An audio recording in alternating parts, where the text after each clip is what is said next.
Good afternoon, everyone. Shalom, I'm David Mencer, spokesman for the National Public Diplomacy Directorate in the Prime Minister's office. It's Thursday, May 15th, day 587 since the October 7th atrocities.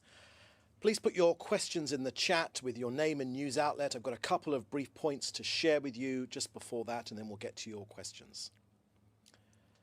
Firstly, on the last night's terror attack, in a nation scarred by terror, last night's attack was especially cruel and vile at the most vulnerable moment of human life. Tsila Gez was 30 years old, a mother of three in the 9th month of her pregnancy. She was on her way to give birth. Last night, a Palestinian terrorist opened fire on Route 446 near Bruchin in Samaria. Tsila was murdered. Her husband, Hananel, was wounded. Doctors fought to save both lives. They managed to deliver the baby boy by emergency C-section. That poor child is now fighting for his life. This is not just another tragedy, it's the face of evil. A mother bringing life into the world, struck down by terror. The Prime Minister expressed the shock of the nation. This abhorrent attack shows the difference between us, who cherish life, and the terrorists who seek to destroy it, he said. To make that point, Hamas praised the murder. They called it heroic. The wave of brutal, indiscriminate terror is driven by Hamas and Iran. Their aim, to kill our people, to spread chaos, to ignite new fronts. They will fail. The Prime Minister has entrusted our security forces to find and punish the killers and all those who help them. There will be no safe haven for terrorists in Judea and Samaria. The IDF is hunting them relentlessly. This week alone, a bomb factory was dismantled in Tulkarem, and Jenin's head of Islamic Jihad was eliminated. Israel will not rest. We will defend life proudly and without pause. Next to Gaza, Israel is intensifying its operations against Hamas in Gaza. Over 2,000 targets struck and hundreds of terrorists eliminated since fighting resumed. Hamas continues to use hospitals and schools as terror bases, a cruel violation of international law. The IDF and Shin Bet destroyed Hamas's infrastructure underneath the European hospital in Khan Yunis and eliminated key operatives hiding in Nasser Hospital. On the negotiations in Doha, the Prime Minister has confirmed that following the release of Idan Alexander, Israel has a team in Doha for negotiations to release the hostages according to the original Witkoff framework. Israel has already accepted, and the Hamas terror organization, of course, as usual, have refused to accept that Witkoff proposal. It's a phased deal. Israel, and the most important phase being Hamas must release hostages. Hamas keeps saying no. Lastly, on aid in Gaza, Israel continues to monitor the humanitarian situation in Gaza. The claims of famine are unfounded. They've always been untrue. They serve the interests of Hamas. Hamas exploits the aid to operate. It operates to loot the aid, to prevent it from reaching Gazans, and it uses it for its own purposes. The answer is extremely clear. The aid must be transferred to Gazans in a manner that prevents Hamas involvement. And that is precisely what we're working on together with our American allies. Okay, that's the end of our briefing here today. I will now take your questions. Please put your questions in the chat together with your name and your news outlet, and we'll take your questions. First question I can see here is from Abbas Al-Lawati from CNN. And Abbas, you've asked, the US-backed aid organization established to manage a new model for distributing humanitarian assistance in Gaza announced Wednesday that it would begin operating in the enclave by the end of the month, and that Israel would lift its over 2-month blockade in the interim. Can you give us more details about that? And if indeed it will start operating by the end of the month? Thank you for that question, Abbas. Look, it's been very, very clear over this 19-month war that Hamas is profiting from the aid which has gone in, and unfortunately, UNRWA in particular, and others as well, have been looking the other way. During the last hostage release pause, over 25,000 aid trucks went in. There is still food in Gaza. Hamas are holding on to it. They need to open up the food to the people. Markets are open in Gaza. There is food. There's certainly no shortage. The real crisis is Hamas looting and selling the aid, taxing it and diverting it to the terrorists. Now, on your point, the US, I can share with you, has proposed a new aid mechanism, and it's designed to bypass Hamas. The important point, though, is that the UN needs to cooperate. Right now, they are refusing to cooperate, and the long and the short of it is they're effectively helping Hamas stay in business. There's no famine in Gaza. There's a famine of truth. When Israel opened their gates for aid, Hamas stole it, and the UN and many so-called human rights groups know this, but unfortunately they've traded facts for fanaticism. Some of these NGOs, I would say, they're no longer defending humanity. They defend Hamas, and the blood libel which has been spread against Israel is not just a lie, it's modern-day incitement to anti-Semitic hatred dressed in humanitarian drag. When it comes to the United Nations, warning of impending gloom, as they always have. Look, the United Nations has produced 367 reports on Gaza since October 7th. Not one serious analysis of Hamas's use of human shields has taken place. That's not an oversight. Now, Amnesty and Human Rights Watch, they pretend to be neutral. They're not. They're ideological hit squads. These NGOs, they accuse Israel of terrible crimes while ignoring the plight of Israeli hostages. So that's what I can share with you when it comes to the latest American plans to get aid into Gaza. Where there is a hunger in Gaza, it is hunger orchestrated by Hamas, but our American allies are working on a plan to bypass Hamas and get the food directly to those that need it most. Next question from Joel Pollack at Breitbart News. Can you share information about the condition of the husband of Tzila Gez?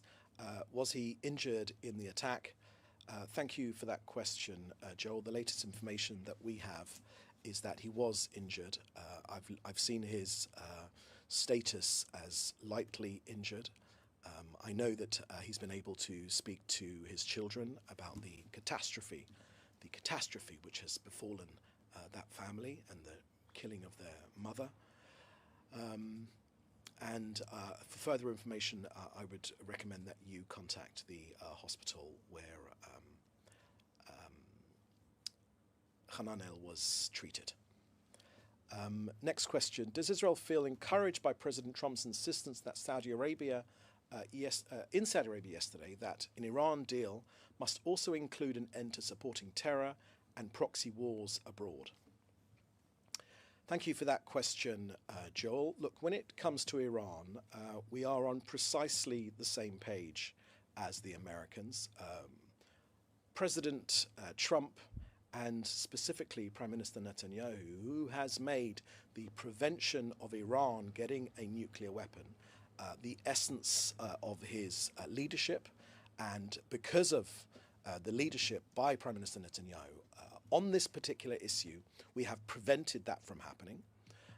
But when it comes to Iran, the US and Israel both believe that it is simply not an option for Iran to have a nuclear weapon. It is simply not an option. And tied up with that, of course, is the insistence which President Trump made yesterday that their support for terrorism, the proxy regimes which they support, like the Houthis, like Hezbollah, which they have supported, like the Assad regime, which they propped up, which tumbled down once Hezbollah had been so dramatically weakened, that simply is no longer an option.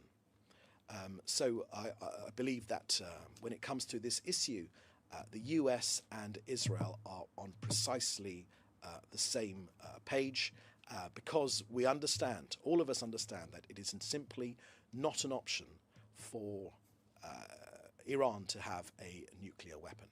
And further to that, let me also share that we very much thank President Trump and his special envoy Witkoff for their consistent support and their tireless efforts to return our hostages and to defeat Hamas in Gaza. And on Iran, the strong alliance between Israel and the United States is stronger than ever because it is based on a shared worldview and values. Next question I have here is also from Joel Pollack.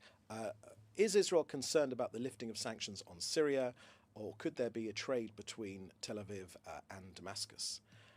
Thank you for that question, Joel. Look, Israel's default position is always peaceful coexistence with its neighbours. That has always been our default position. Now, since October the 7th, Israel is not prepared to be laissez-faire when it comes to its security. We are simply not prepared. Israel will be proactive when it comes to our security. So I think that's about as much as I would say on that. So with that proactive aspect of Israel's security demands, when it comes to Syria, we do have a threat on our Syrian border. We're not going to allow the passage of forces and weapons from south of Damascus in order to establish itself in the area and threaten Israeli citizens and IDF activity. We've made a strong stand that any attempt to bring weapons south of Damascus will be thwarted, and our forces are prepared to protect the Druze villages in southern Syria and prevent the entry of hostile forces into the region. That said, I will end that answer as where I began, that Israel's default position is, of course, peaceful relations with all of its neighbours. But, of course, we believe in peace through actions rather than just words. That's the key point here. Okay, next question here is from Wira Davis from the BBC. There we go. Even the new humanitarian your question, Wira Davis. Even the new humanitarian foundation that's been tasked with replacing aid distribution has called for the lifting of the blockade. Is this something which the Israeli government will now do? Thank you for that question, Wira. I believe I've answered the question on aid into Gaza pretty comprehensively earlier in this briefing and in the questions that I've had already. So I think that can answer your question. Just a reminder that the 1.8 million tons of aid have gone into Gaza. Now, you're from the BBC, Wira, and I can tell you that that is enough to fill Wembley Stadium 80 times. During the 42-day period, when there was a hostage release pause, 25,000 aid trucks entered Gaza. So there is still food in Gaza. That's our assessment. That is Israel's assessment. There is still food in Gaza. But it is our objective to work with our American allies to try and solve the problems caused by Hamas, who are creating hunger as another tool to gain international sympathy. They don't care about their own people. They're not worried about Gazans dying. They wish more Gazans would die. But we want to work together with our American allies to ensure that when aid goes in, it bypasses Hamas and goes directly to the people in need. Okay, question from Slava Tarkovsky from RIA Novosti news agency. How does the Israeli government perceive Trump's visit to the Arab countries in the region and the fact that Israel is not included in the tour? And the second part of your question, any comments on direct historical negotiations between Trump and the new ruler of Syria, as well as the proposal for a deal with Iran? Are there any advantages for Israel in these events? Thank you for that question, Slava. There's quite a bit in there. In your first point about you say that how does Israeli government perceive Trump's visit to the Arab countries in the region and the fact that Israel was not included in the tour?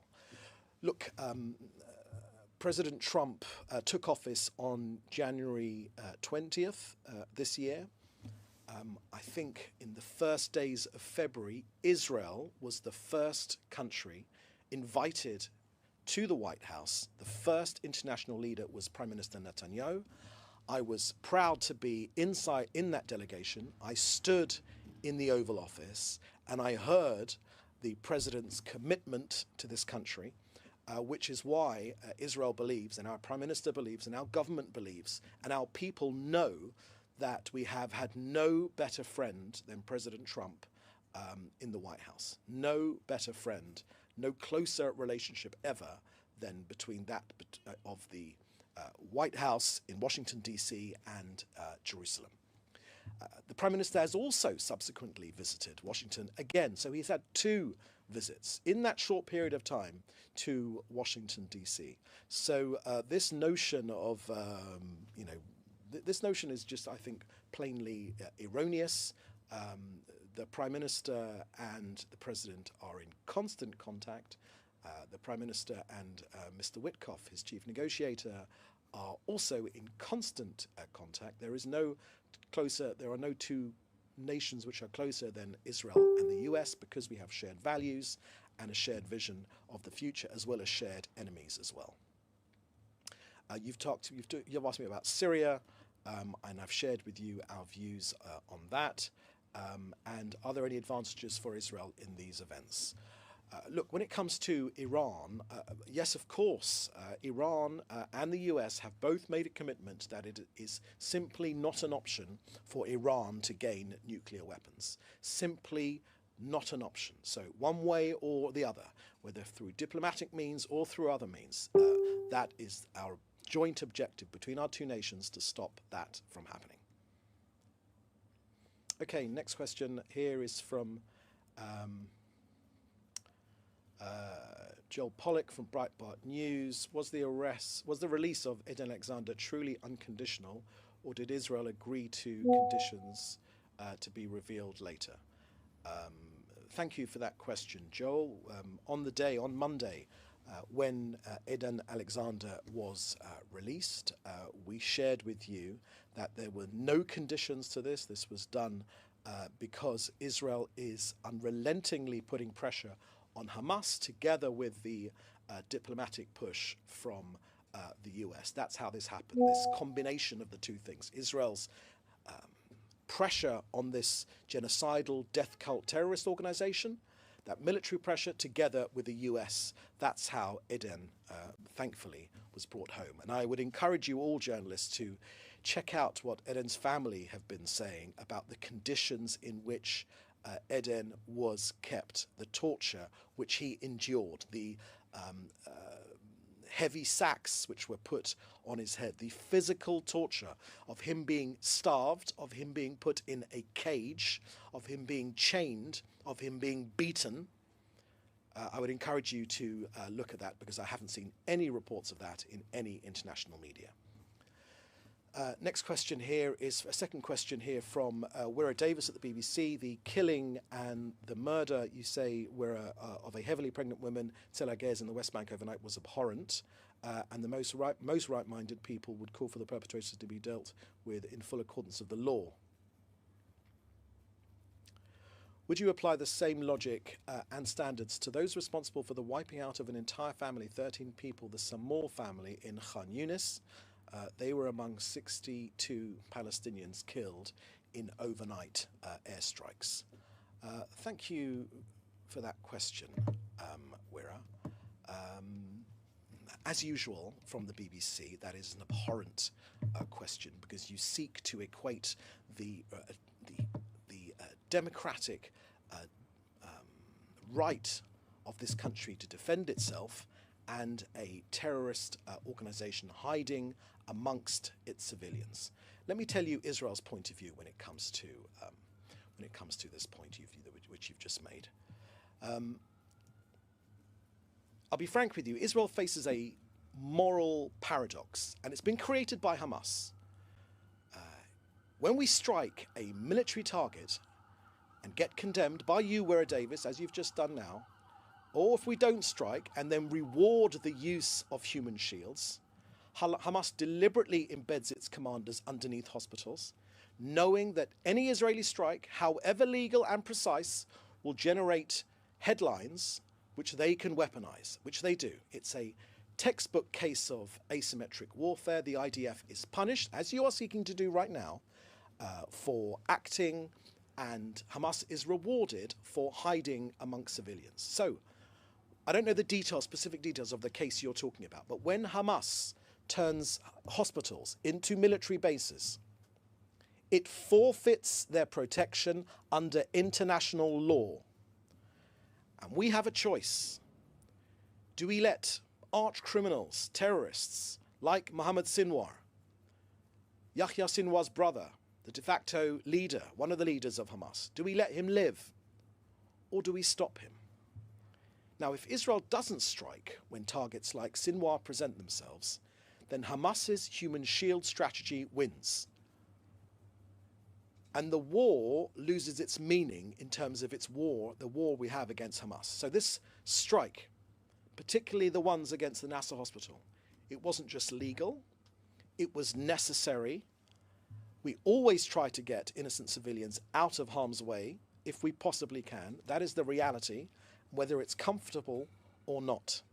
And I would say to the BBC, who have acted with tremendous irresponsibility during this entire conflict. Number one, creating that documentary using the children of Hamas ministers.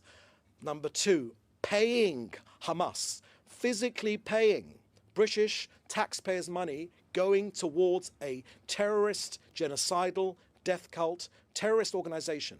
And of course, number three, the cherry on the cake is the BBC's insistence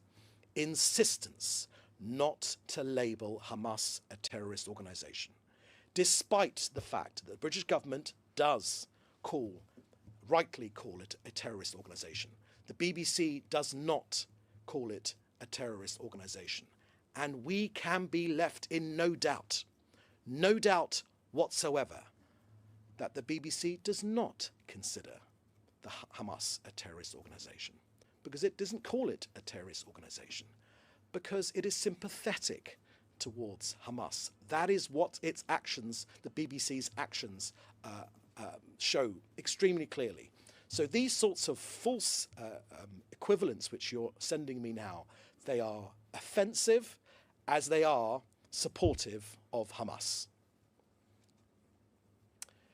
Okay, I've got another couple of questions here. I need to round up pretty quickly. Riccardo Cavalieri from RAI News 24. What are the status of negotiations in Doha with Hamas? Disregard this question if we, okay, which you've already asked it. Okay, so those status are, our team is in Hamas. They are mandated to get our hostages home.